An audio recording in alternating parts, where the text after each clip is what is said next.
And in any business, this is, I think, a gold nugget in any business, whether it's in pharmacy or real estate, you make your money when you buy. We can't control what happens in the future with the appreciation. We can't control rents. We cannot control unemployment. We cannot control the Fed and their interest rates. But if we can buy right and bring value to the marketplace, and so my investors know that they're not probably going to see a dividend in the first year or so because the properties that we buy are value add. So I now need to bring value to the marketplace, capital expenditures, CapEx, in order for me to be able to get top dollar rents, in order to be able to pay them dividends. So when you invest with us, you're looking at a 3, 5, 7, 10-year hold. Welcome to the How to Scale Commercial Real Estate Show. Whether you are an active or passive investor, we'll teach you how to scale your real estate investing business into something big. Stuart Gethner has 26 years of real estate investing experience and has taught real estate courses for the Arizona Real Estate Investors Association and on 10 different topics for over 20,000 students. He's also the lead editor to the Phoenix Real Estate Agent magazine. Stuart, welcome to the show. Hey guys, thanks for having me. I appreciate it. Glad to be here. Absolutely, Stuart. The pleasure is mine. There are 3 questions I have to ask every guest who comes on the show in 90 seconds or less. Can you tell me, where did you start? Where are you now? And how did you get there? So I started as a young kid. I used to watch these things called infomercials on television back in the day.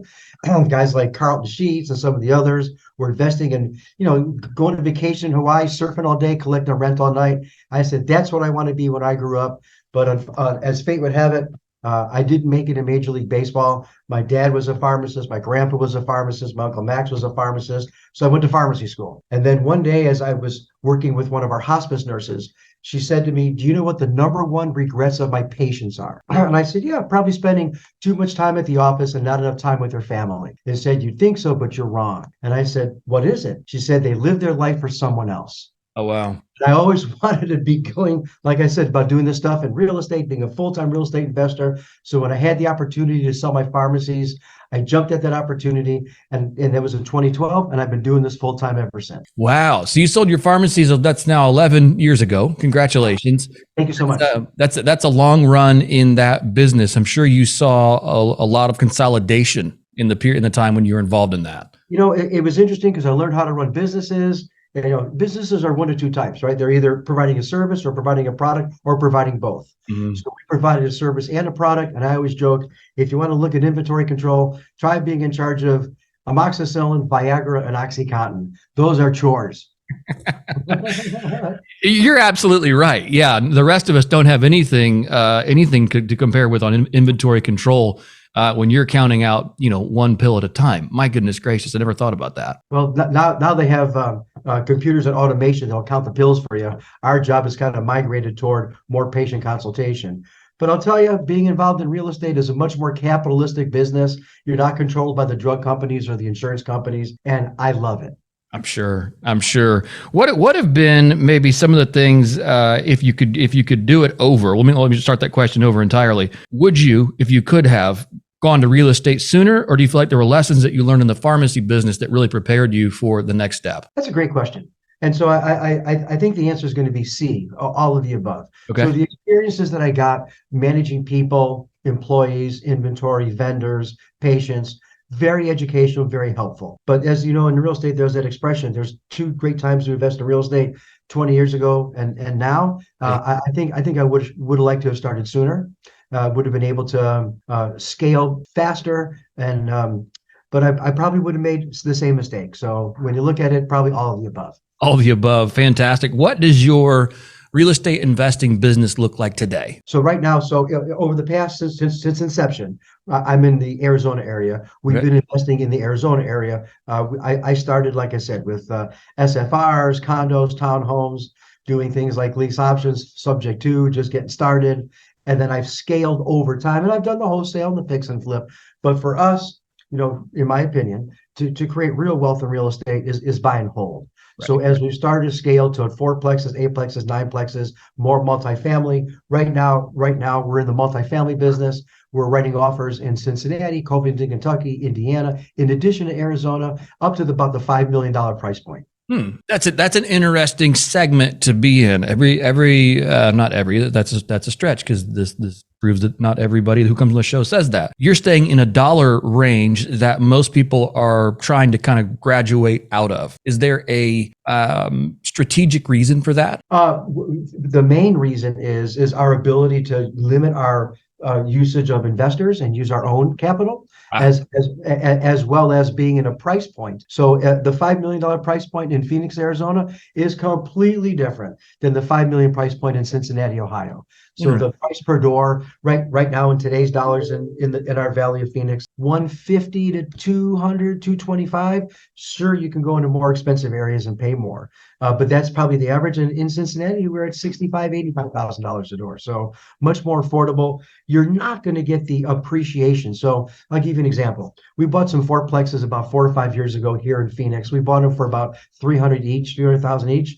They're now appraising over 600,000. And so we were able to do a cash out refi. My two investors got 100% of their money back.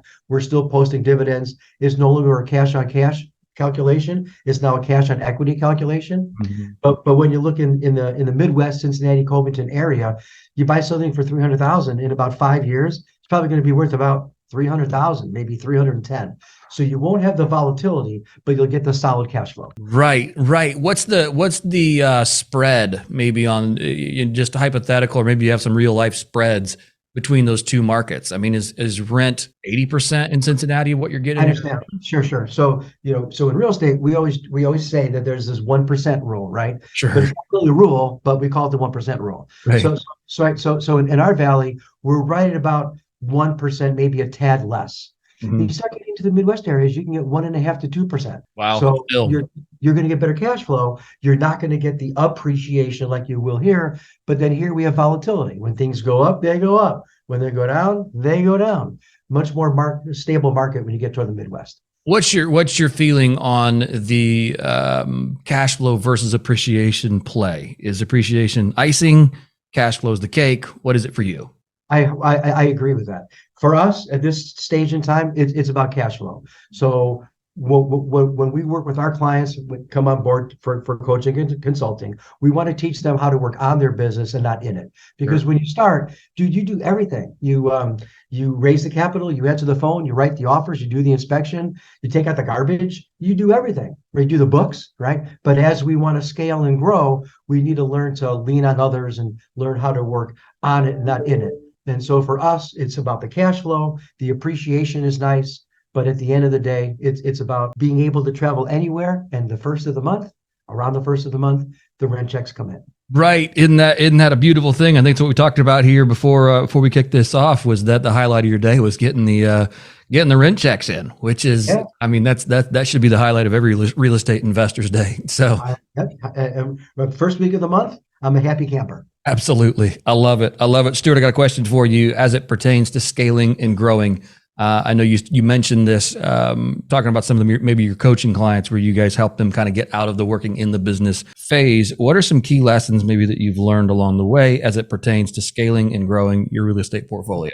I appreciate that. And I think every entrepreneur, regardless of what industry they're in, has the same challenge. And that is, let me give you an example. So for the first X number of years, I did my own books. I used QuickBooks, and here's how I did them. In January, I would print all the statements from last year. I'd sit in front of my television set with my two daughters, and I'd reconcile all the transactions from January last year. And then I would do February, and then I would do March. It would take me a couple nights, but that's how I did my book. And so as I grew, I learned a better question.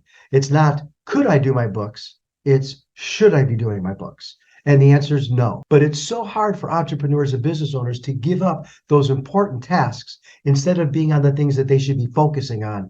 And in our business, they should be focusing on writing offers, raising capital, and managing their business. So all the other ancillary repairs, I can rip out carpet with the best of them. I can hang a ceiling fan. I could be doing the books. I point this way because my accountant is in the office right next door. That's where his office is. But you shouldn't be doing that as we grow. So some of the lessons is to learn to lean on others. And that's hard to do, especially when you have to come out of pocket to pay them. That means you're going to make less in the beginning, but over time, right, you're going to go down. But then when you go up, you should go very, very higher than you were before. Another lesson that I learned is that partnerships, joint ventures, strategic alliances, sometimes it's okay to work with others. You don't have to do it all by yourself. Mm. We own an apartment complex here, I want to say 30 some units or so with, I have a partner, his name is Art and Tamara. The three of us are partners. I do the property management. I own a company called Dobson Property Management. Art is a general contractor. Tamara does the books. Mm. When there's a repair needed, I reach out to Art. Art doesn't get to it a week from Thursday because he's busy. Art Right. gets to it right away because it's his property too. Right. And Tamara does the books each month and gives dividends every quarter because that's part of her business too. So I found success when we get to not just lean on others, but you get to scale, being able to work with others. And it's okay to bring. Everybody has something to bring to the table. Whether it's capital, whether it's experience, knowledge, time, everybody has something that we can contribute to make our joint venture successful. Absolutely, absolutely. Yeah, that's I love the way you gave a very clear picture of one of the teams that you're involved in and how you guys have taken down an asset with the right key team members on that. When you go back, maybe rewind the tape 10 years, I guess 11 years now. Has there been some bad advice or some things you were given along the way that you've heard that you said, man, this is what I heard, and here's why it's not true? I'll tell you. I'll finish it with a story. When I first sold pharmacies and I wanted to do this real estate, show you how far back I'm going back. I thought it'd be great to call FSBOs out of the Sunday paper. Okay. Right. So that's where I started. And so the first thing I learned was when you call FSBOs on Monday morning, they're at work. And so not everybody answers. But I had developed like a list. I wrote down about 10, 20 questions of what I thought were appropriate questions to be able to engage in potential sellers. And I did have one nice lady answer. And I asked her my 10, 20 questions that I thought would take 10, 20 minutes. And it was more like 10, 20 seconds. And then there was this uncomfortable silence. And I said to her, you know what? Let me come clean. I'm a real estate investor and I'm looking to buy investment property. And she says to me, oh, I'm a real estate investor too. And this is my investment property that I'd like to sell. And I used one of my pharmacy tactics. I said, you know what? Maybe we can go to lunch sometime, or I'll buy a cup of coffee, and maybe you can teach me a few pointers along the way. And so you can maybe help me and maybe mentor me. And she says to me, why would I want to do that? All I'll be doing is help someone in the marketplace that will be competing against me. And I thought to myself, is this lady trying to corner the market on real estate investing? And so the advice that I got was, don't come from scarcity, come from abundance. Yeah. There's plenty of deals for everyone. There's too many deals for me to handle, and there's certainly lots of opportunity, regardless of whether we're doing commercial, residential, industrial land. There's land of opportunity in our country, and all that's stopping us really is our mindset. And so that's what I learned to adjust whenever I get stuck is what am I looking and what am I thinking? I love that. Yeah, that's very powerful. And I think in particular, you don't find that statement in other industries. You don't find people saying that. And I think that's one of the fun things about real estate investing is that there is so much of it, and that we can have a podcast like this and tell all of our secrets. And it's like, oh, great. It doesn't affect us one little bit in a negative sense. It's actually helping our fellow man. It's like, hey, this is really cool. So yeah, and when I work with our clients, when I work with my clients, I use the expression it's like riding a bike. So once we teach you the fundamentals, you have the fundamentals. Right. So when I was a kid growing up, I used to watch this cartoon show called The Flintstones. I don't know if you ever watched The Flintstones, but it's a cartoon when I was growing up. And Fred used to work at the rock quarry for Mr. Slade. And Mr. Slade would get so frustrated with him, he'd say something like, oh, good help is hard to find. And so I would joke that good help is hard to find back in bedrock. Sometimes good help is hard to find in today's world, but the concepts and the principles stay the same. Once you learn about real estate investing and you want to scale from a $100,000 deal to $1 million deal to a $10 million deal, the only difference is that there's a zero at the end of the number. The concepts are the same, whether you're going to do a 2-bedroom, 1-bath, whether it's in a 10-plex or a 100-plex, it's a 2-bedroom, 1-bath. And so as long as you understand the concepts, you're going to be successful. Absolutely. I like that. What's a challenge that you're facing in your business today, and how do you see yourself overcoming? So we have inflation right now that we really haven't had for the past 30 some years. I was around when Jimmy Carter was president, and to get a owner occupied mortgage, you were paying 18 to 21%. So when people start seeing 6-8% inflation or interest rates, they think the world's going to hell, right? And it's not. And so, but some of the challenges that I have is I have plenty of people that want to give me capital, ensuring that we can get a good rate of return so that their money and their investment continues to outpace inflation. And that's what most investors are concerned with is outpacing inflation, because now we have it. For, like I said, for the past 20, 30 years, it was hovering at what, 2-3%. Now it's come down some, but it's still a challenge in today's world. It absolutely is. And that is a challenge, is how do you, let me ask you that, like, what's your strategy on that front? What are you doing to either outpace and or keep pace with inflation? And in any business, this is, I think, a gold nugget in any business, whether it's in pharmacy or real estate, you make your money when you buy. We can't control what happens in the future with the appreciation. We can't control rents. We cannot control unemployment. We cannot control the Fed and their interest rates. But if we can buy right and bring value to the marketplace, and so my investors know that they're not probably going to see a dividend in the first year or so, because the properties that we buy are value add. So I now need to bring value to the marketplace, capital expenditures, CapEx, in order for me to be able to get top dollar rents, in order to be able to pay them dividends. So when you invest with us, you're looking at a 3, 5, 7, 10-year hold, unless, of course, somebody comes around and offers us a stupid amount of money, then we're going to have a conversation. Right. What is your debt strategy right now? My debt strategy is, well, we raise capital internally with investors, and we have a credit line with a $2 million credit line with a local lender here in town. And so if we can keep our debt service at about 30% of where we're at, we're in great shape. Wow. Are there what terms, I guess, on your credit line that's probably allows you guys to close quickly and get deals done? Are you using any particular strategy on long-term debt? Yeah. So you're spot on, Sam. We're going to use our credit line to take it down, and then we're going to refi into a more conventional loan. And that's a trick question as to what interest rate would be a conventional loan, because you and I both know those are moving targets. You know, I heard a very wise economist say over the past month or so that the Fed raising interest rate does not affect mortgage rate. I'm not sure I agree with that. Because I look, whenever the Fed makes a move, you know, interest rates seem to move. So for us, being able to act quickly, move quickly, refinance, and again, the bottom line for us is cash flow.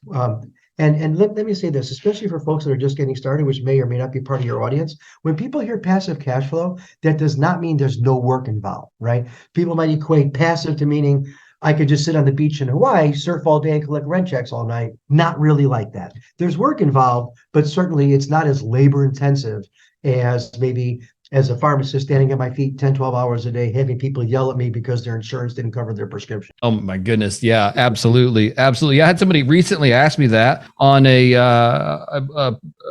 deal we were putting together. And they said, hey, you know, I don't see a refinance written into this in, you know, year 3 to 5. And I'm like, yeah, that's because we have no idea.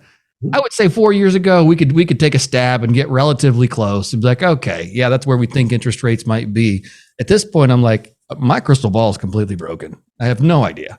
And so mine broke too. Yeah. Like we're just not underwriting anymore. I'm like, look, you know, the deal has to make sense. Going back to what you said earlier about appreciation versus cash flow. And it's like, we're going to buy for cash flow and we're going to hold it for X number of years. And this is what it's going to look like over that period. And if we get some stroke of luck where it all works out and, you know, we get a chance to refinance it, we certainly will. But at this point, we're just not even trying to guess to see where that's coming in. You know, about 18 months ago, we did a refi on a 9-plex that we have here in Phoenix, and we did a buy down, but we've got a 30-year fixed at 4%, and so probably not going to sell that for a while because the cash flow is like a cow. I think our payment on that's about $3,400 a month, and they each rent for $1,600 a month. And so my investors love me because they're getting consistent dividends. Not to say that we don't have turnover, not to say that we don't have to put in paint or a toilet or whatever that is or repair.